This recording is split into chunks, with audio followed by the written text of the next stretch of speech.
Hola a todos, mucho gusto. En esta ocasión, vamos a hablar de de la interferencia que ejercen en los sistemas de telecomunicaciones. Para eso, pues vamos a desarrollarnos con esta lámina que tiene que ver con los canales de transmisión, recordando un poco, pues, que el medio de transmisión no confinado son los medios atmosféricos o que están en el espacio exterior, que proporcionan a un medio de transmisión las señales. Estos medios se denominan inalámbricos y dentro de ellos están las comunicaciones satelitales, las comunicaciones entre antenas y la telefonía móvil o celular. La velocidad de transmisión, esta mide la distancia a la cual una señal de bit puede viajar a través de un medio en un segundo. Por ejemplo, tenemos que la velocidad de la luz se desplaza 3 por 10 a la 8 metros sobre segundo. Es casi la misma en un cable de par trenzado. Sin embargo, los cables coaxiales y la fibra óptica es de 2 por 10 a la 8 metros sobre segundo para un rango de frecuencia que va a estar entre los megahertz a gigahertz. El ancho de banda es la capacidad de transmitir la información a través de un canal determinado. Por ejemplo, tenemos los cables telefónicos, se consideran un canal de ancho de banda reducido. Los medios de ancho de banda, o de gran ancho de banda, como por ejemplo la televisión y el video, la fibra óptica. Pero parece ser que está cerca de una capacidad de 1 billón de bits sobre segundo. Esto implica que la velocidad de 200.000 veces mayor a la del par de hilo telefónico. El ruido son todas aquellas señales que se agregan a la señal transmitida en el sistema de transmisión que son indeseables y estas pueden ser un ruido térmico debido a la agitación térmica de los electrones y este no se puede eliminar. Se puede calcular mediante la fórmula n va a ser igual a 10 logaritmo de k más 10 logaritmo de t más 10 logaritmo de b, de donde k es la constante de Boltzmann, es aproximadamente igual a 1.3803 por 10 a la menos 23 joules sobre grados Kelvin.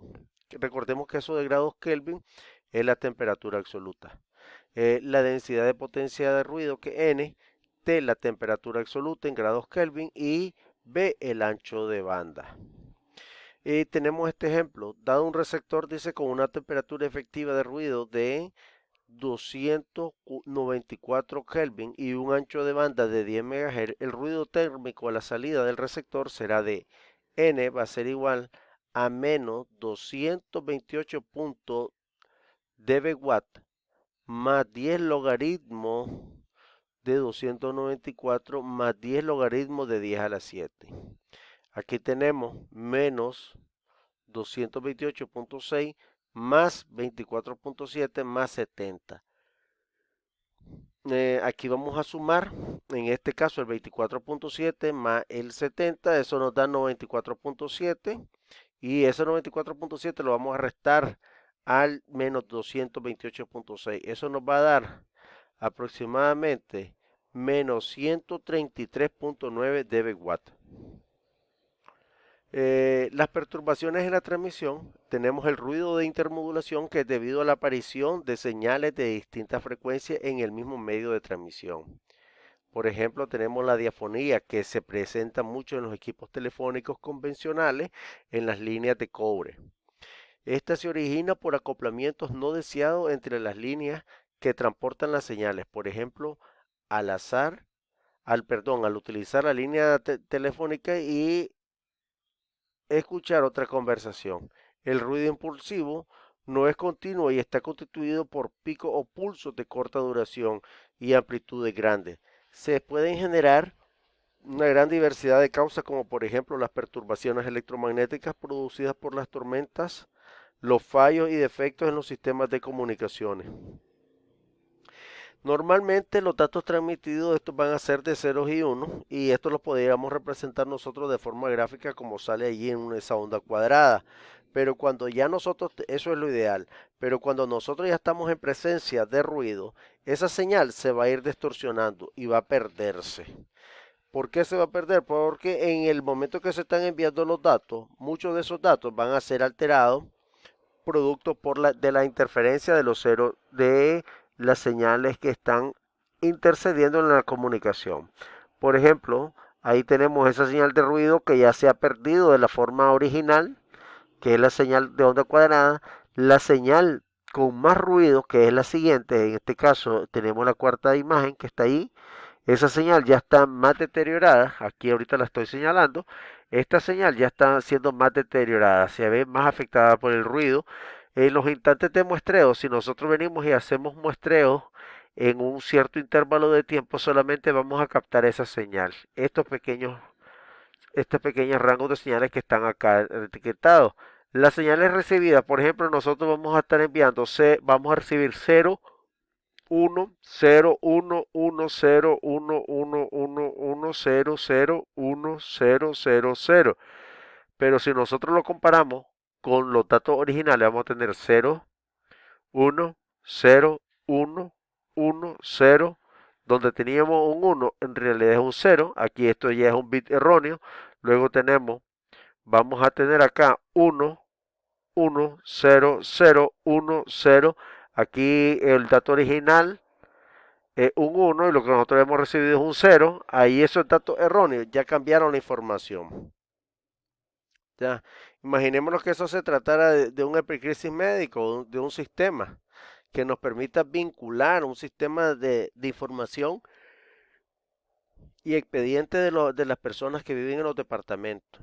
Ese dato ya lo recibiríamos de forma errónea y ya no sería el mismo dato. Eso ya habría que revisar con lujo de detalle con el médico, cotejarlo si es el mismo diagnóstico o no. Luego tenemos la atenuación, se define como la pérdida de potencia sufrida por las señales al transmitir por cualquier medio de transmisión. Se pueden determinar por la siguiente ecuación.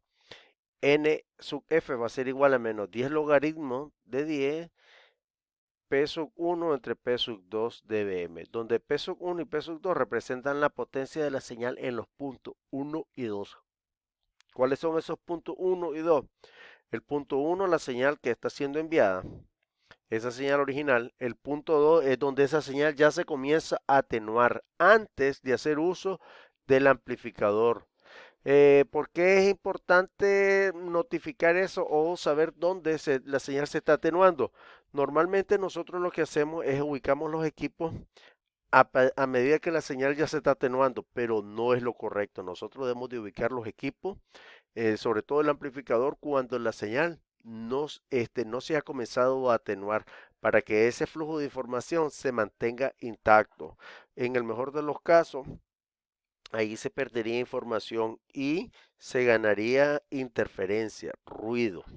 Y eso es lo que no se quiere. Aquí tenemos una gráfica de atenuaciones en decibelios por kilómetro. Dice que nosotros tenemos por cada decibelio, por cada 5 decibelios que se atenúa una señal, estamos hablando de una frecuencia de términos de 1000. ¿Ya? Entonces ahí nosotros estamos teniendo pérdida. Ahí tenemos otras atenuaciones. Cómo vamos perdiendo nuestra señal, cómo esa señal se va degradando. Una señal óptica, una señal de un cable coaxial del par de cobre y composiciones gráficas. Distorsiones por retardo. Es un conjunto de ruido. La distorsión de otra fuente de errores en las transmisiones de datos. Ocurre cuando una señal se retrasa más a ciertas frecuencias que a otras. Si un método de transmisión de datos comprende datos transmitidos a dos frecuencias distintas, los bits transmitidos a una frecuencia pueden viajar ligeramente más rápido que los transmitidos a otra frecuencia. Existe un dispositivo llamado igualador o ecualizador que compensa tanto las atenuaciones como las distorsiones por retardo. Aquí en este caso tenemos la velocidad es mayor cerca de la frecuencia central, lo cual nos va a ayudar y a reducir los márgenes de pérdida. Por lo tanto, algunos componentes de frecuencia de una señal llegan al receptor en tiempos diferentes, dando lugar a desplazamientos en fase entre diferentes frecuencias.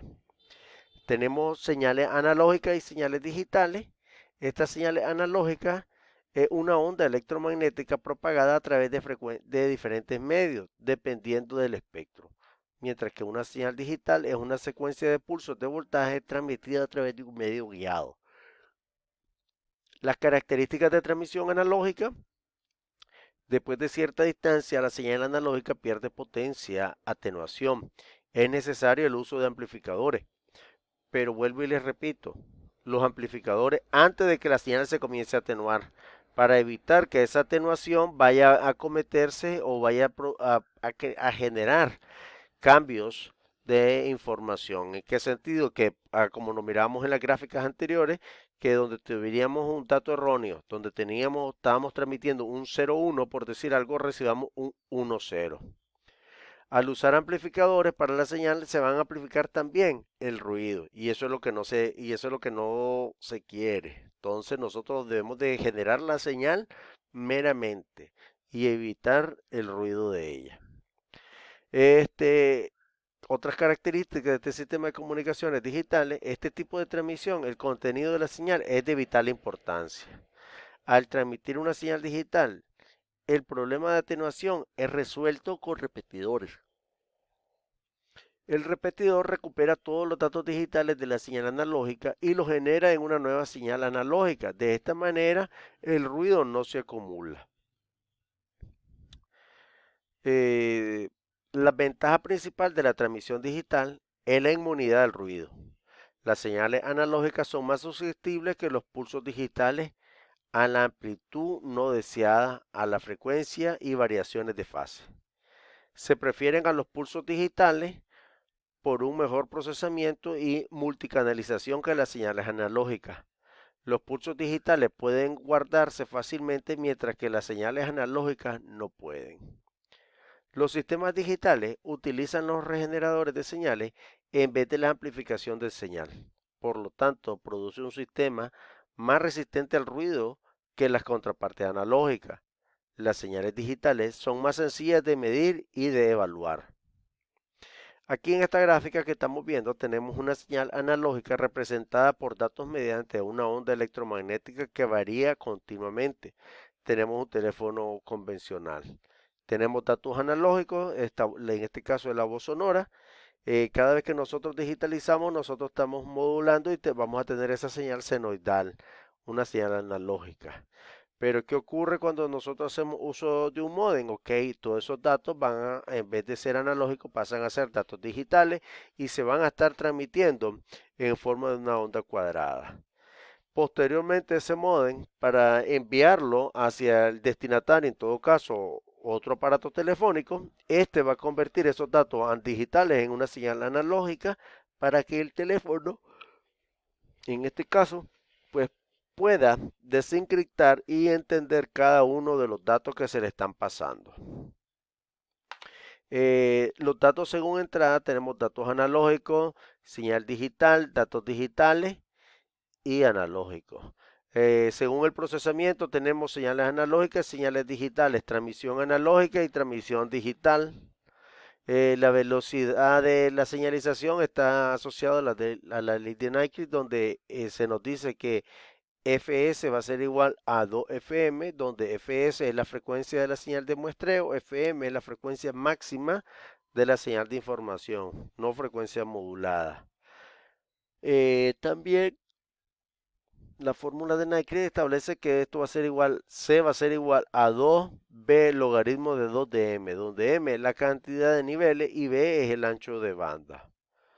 La capacidad de canal de Shannon, que está asociado también a estos términos, de esto establece que la relación señal-ruido de un canal de transmisión, medido en decibelios o dB, se derivó del teorema de capacidad de Shannon y C va a ser igual a B, 1, entre paréntesis, 1 más SNR, cerrando paréntesis, BPS, de donde C es la capacidad del canal en bit por segundo, B es el ancho de banda del canal en hertz y SNR es la relación señal a ruido. Es la cantidad de señal que se está recibiendo y el ruido también que está entrando con esa señal. Es la interferencia. Luego tenemos un ejercicio que espero que ustedes puedan revisar y la parte de los medios de transmisión. Esta parte pues me gustaría que ustedes la pudieran revisar con calma.